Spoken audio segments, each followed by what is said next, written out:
Ayan, hello po mga kalingap, magandang araw po sa inyong lahat, is Kuya Jens, and welcome back po sa ating YouTube channel.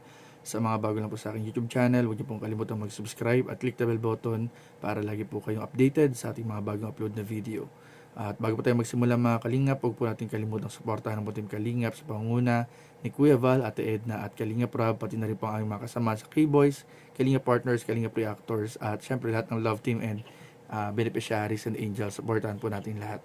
So, ayun po mga kalingap, kaya po ako mga kalingap gumawa ng video ngayon mga kalingap. Dahil, ito nga po mga kalingap, kung naalala po ninyo, nung mga nakaraang buwan, nakaraang panahon, ay merong isang issue na lumabas.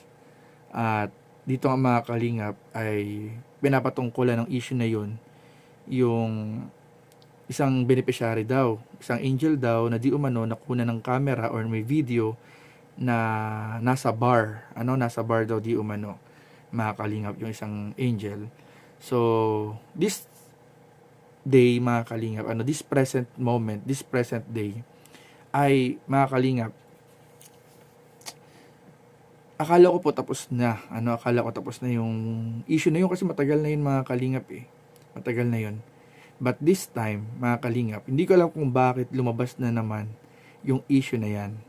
Lumabas na naman yung issue na yan at hindi lang yan, mga kalingap. This time, pinapakalat na ng kung sino-sino yung video. Pinapakalat na po ng kung sino-sino yung video. And I'm very disappointed. I'm very disappointed po mga kalingap sa mga nagpapakalat ng video. Kasi matagal lang tapos yan. Matagal na yang pinag-usapan. Lumabas na naman po ulit.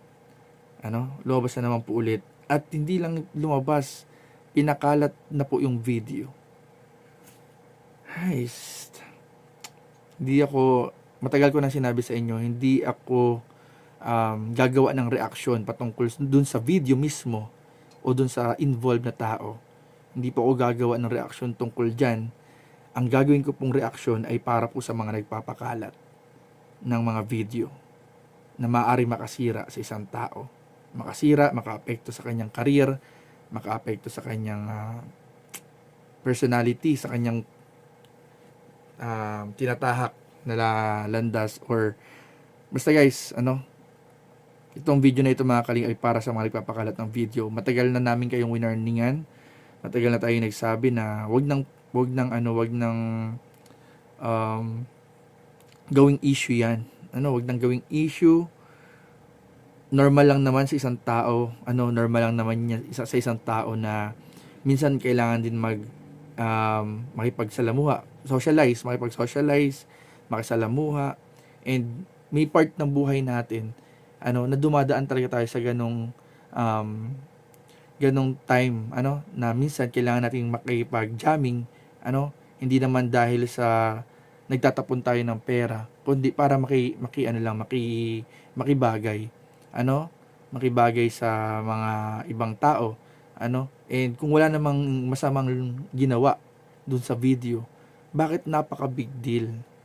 Napaka-big deal sa iba, na kailangan pang ipakalat yung mga video. Kasi kung wala namang ibang nangyari dun sa video, kung wala namang masama dun sa video, bakit kailangan gawing big deal? Para may pag-usapan, para may i-bash na naman. Matagal na natin sinasabi, kawawa ang mga beneficiaries. Dapat pinoprotektahan natin ang mga beneficiaries. Ang mga angels, pinoprotektahan natin. Hindi tayo dapat yung parang gagawin pa nating pulutan yung mga ganyang klaseng video or usap-usapan. Kasi po yan mga kalingap. Meron pong maaring mga ikaso or kaharapin ang mga taong nagpapakalat ng mga video, larawan na maaaring makasira sa isang tao. So, ito nga, nag-search nga ako dito mga kalingap.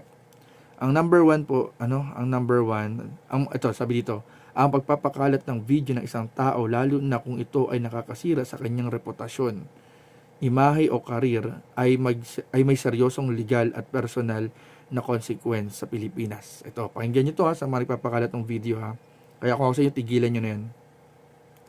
Heto ang mga posibleng mangyari. Number 1, kaso ng cyber libel. Sa ilalim ng Cybercrime Prevention Act of 2012, kapag ang video ay nakakasira ng reputasyon at ipinakalat online, pwedeng Facebook, Messenger, o yan, pasok yung mga nagpapakalat sa Messenger, TikTok, or etc., maaari kang kasuhan ng cyber libel.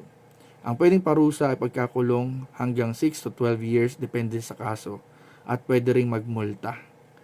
Pangalawa, paglabag sa privacy and data privacy. Sa ilalim ng Data Privacy Act of 2012, kung ang video ay pribado o hindi para sa publiko at ipinakalat ng walang pahintulot, ito ay maaaring paglabag sa privacy, parusa, multa o posibleng pagkakakulong. Number 3, Anti-Photo and Video Voyeurism Law. Sa ilalim ng Anti-Photo and Video Voyeurism Act of 2009, kung ang video ay intimate o sensitibo, so di naman na papasok dito mga kalingap kasi wala namang sensitibo masyado dun sa video, pero ginagawa lang kasing big deal ng iba. So itong number 3 pala ay hindi naman to pasok. Ito. Number 4, pwede naman ang civil case damages. Pwedeng magsampa ang biktima ng civil case para sa moral damages dahil sa kahihiyan at stress, at pwede ring actual damages kung nawalan ng trabaho o opportunity. Yan. Pwede to, ikaso sa mga nagpapakalat ng video. Maaari kang pagbayarin din ng malaking halaga. Ayan. Kaya sa mga nagpapakalat niya ng video Personal consequences, bukod sa legal, may sira rin ang sarili mong reputasyon.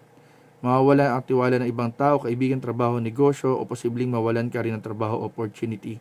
Bottom line, ang simpleng pag-share lang ng video ay hindi excuse. Kapag nakakasira ito sa ibang tao o lumalabag sa privacy nila, may pananagutan ka sa batas. So, ayan, maliwanag na maliwanag po, mga kalingap.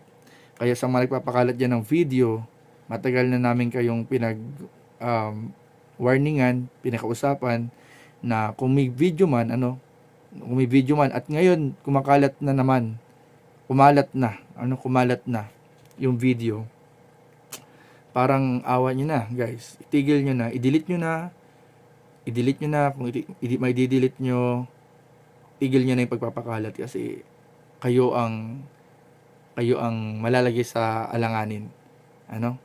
And guys, kung ginagawa yung big deal, yung usap-usapan na yon, yung kung ano may nasa video, ay para po sa panahon ngayon, and ako dumaan ako sa ganyan, mga kaibigan ko dumaan sa ganyan. Para sa amin sa generation namin, wala pong masama dun sa video na yon.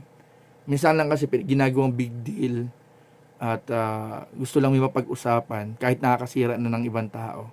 Yung iba, ginagawa pa rin. So sana tigilan na natin. And sana ay imbis na manira, imbis na gawing issue yun, mag-encourage tayo and magtingnan natin kung ano yung mga magandang bagay na nagawa ng tao. Kung ano yung mga positive at mga improvement, success na ginagawa ng tao para mapaganda yung buhay nila. So, yun lamang po, and maraming po salamat mga kalingap. Ingat po kayo palagi. God bless.